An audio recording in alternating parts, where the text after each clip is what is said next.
bantu banje mumeze neza. No brother official nk'ibisanzwe benshi mwakomeje kugira ikibazo kuri acceptance letter cyangwa se admission letter ya University of Rwanda.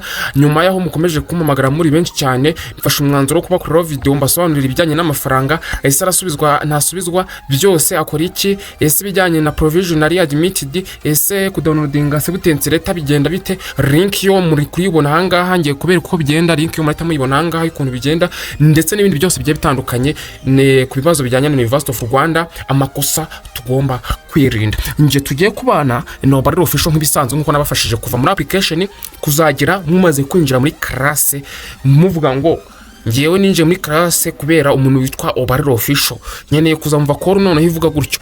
Abarapibo narazumvishije na appreciation zabo narazibonye, kanyenyeri rwose baragakanze. Niyo mpamvu rero ubu ngubu tugiye kunyura muri iyi acceptance letter. Gusa mbere yaho yuko tuyicamo cyangwa se tukanayisobanurirwa, nako nyuma yo kwisobanukirwa ndahita mberega ukuntu umuntu downloadinga ndetse n'ibindi bintu byose bijyanye n'amaproof nyuma yuko muzakora registration. Kadutangire nk'ibisanzwe kwa kundi tubanza tukabigenza. Niba rugambye ugeze kuri YouTube channel, kandi like kuri iyi video, kora subscribe, ufunguye inzogera, tugiye tubana igihe cyose. Ubalde official, isoko ku ikoranabuhanga, internet is a future. Kora subscribe tubana igihe cyose.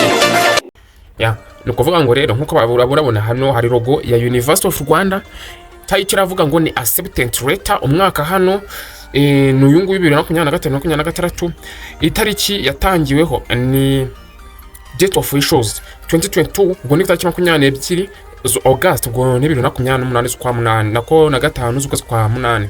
Adia izina ry'umunyeshuri ry'umukandida, student number 2022 gatanu ni leg number, sibyo nanze kuri banyegaragaza avuga tuce muri nguko letter ibivuga. I'm pleased to inform you that your application for admission to the University of Rwanda has been successful. Ndagira ngo nkumenyesha ko application admission yo muri University of Rwanda yawe yabaye successful cyangwa se yagenze neza, and you have been granted admission. Wamaze no kwemererwa kuba umunyeshuri wa University of Rwanda. Details of your academy, your admission are flow. Details za admission yawe zirahanga nkuko zikurikira. Admission status, you are approved cyangwa se admitted, uremerewe kwiga muri University of Rwanda. Turaza no kwebera hamwe ibijyanye na loan application nkuko benshi mwagiye mubimbaza, kijyanye no gusaba inguzanyo, kuko hari kuba admitted ukaba wanabura inguzanyo n'ibintu bigaragara. Ari naho muri aza kwitondera ku bintu bijyanye n'amafaranga cyangwa se kijyanye no gusaba inguzanyo nako no gukora registration. Kushaka kwishyura ukayabura ni ibintu bishoboka. Ushaka kwishyura ntibagufate bikarangira ubaye private student ukishyurira. Programme cyo twita yunguyu we no urugero ni nka food science. Ushaka kusanga uri muri ICT, ushaka kusanga uri muri engineering, ibintu nk'ibyo nyine. Year 1 iyo bavuze year 1 ni ukuvuga ko buri mwaka mukora registration. Mwakoze wemerewe kwiga umwaka ngo ushobora no kugenda ukawiga ugasibira. Niyo mpamvu bavuga ngo ni year 1 college CAF. CAF nyine nijyanye n'ibi bintu yunguye ari kwiga. Campus ni Busogo, iyi ni University of Rwanda Busogo, ni branch hari i Musanze. Kuri uyu muntu programme duration ni imyaka 4. Please note that you are required to make online registration which is scheduled from 15 September to 30 October 2025. Umva bizirikane ko ugomba gukora registration online ku itariki bashyizeho kuva ku itariki 15 z'ukwezi kwa 9 kugeza ku itariki 15 z'ukwezi kwa 11. As requirement to make online registration, nk'ibisabwa kugira ngo ukore registration cyangwa wiyandikisha muri University of Rwanda, you are required to pay 60k cyangwa se 6,000 Rwandan francs, which include registrations and admission fees. 50k 500,000 francs Rwandan francs, medical insurance 7k and life insurance 2k Rwandan francs. Hano baravuga ngo ugomba kwishyura ibihumbi 60 ari byo birimo amafaranga ibihumbi 50 ya office cyangwa se y'ubuyobozi na registration bwo kwiyandikisha ibihumbi 50. Medical insurance ubwishingizi ni ibihumbi 7, life insurance ni ibihumbi 2, ndetse na student union contribution 1,000. Hano ubwo ni nk'ikigega nyine cya kaminuza. Your confirmation to study the program you will admitted into is only through making the online registration by the above mentioned timeline. Kwemeza yuko uziga program wahawe muri University of Rwanda nikizabyemeza nuko uzaba amaze gukora registration online binyuze kuri portal yawe ya University of Rwanda. Ubwo ni hahandi abo bizagura n'ubundi nzabikorera nkuko twatangiranye urugendo. Then ngo the details of tuition fees for private sponsored students are accessible on University of Rwanda. Hano muhitemo nabyumva yuko abanyeshuri ba private bambazaga ikibazo muzabona amafaranga mwishyura ubundi abari 600 kuri RP, ariko University of Rwanda naho ndaza kubarebera nzabasubiza nta kibazo. Please keep and use your student number for any future correspondence with the University of Rwanda. Bika unamemorize cyangwa ufate registration number yawe muzo kuzayikoresha ibindi bihe byose muri University of Rwanda. Anana bibutsa yuko bundi nk'iyo uri gukora examen cyangwa se kati registration number yawe niyo wandika kuri paper yawe, nta kindi kintu. Hari n'abantu benshi usanga yanditse registration number nabiye examen ugasanga iramufasha cyangwa se agaciro. Ibyo byose nzagenda mbibasobanurira ko tuzakomezanya urugendo nta kibazo.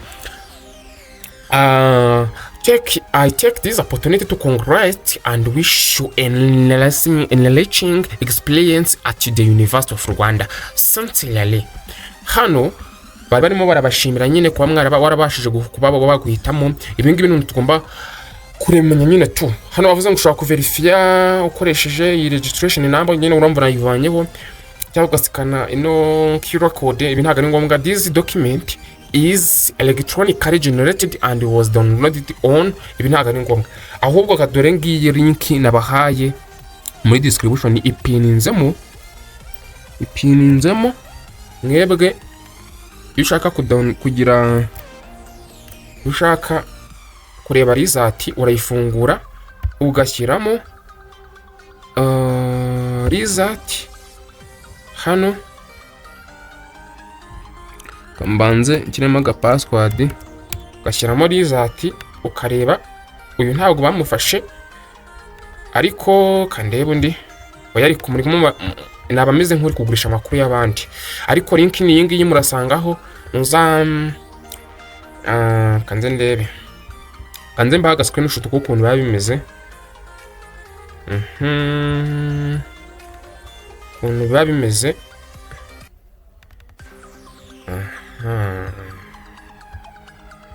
niko ukuntu biba bimeze ya niko nguko acceptance letter nuko nguko biba bimeze. Noneho ntari ukanda kuri download nyine, abagira ikibazo mwaza kunyandikira nta kibazo nkabafasha.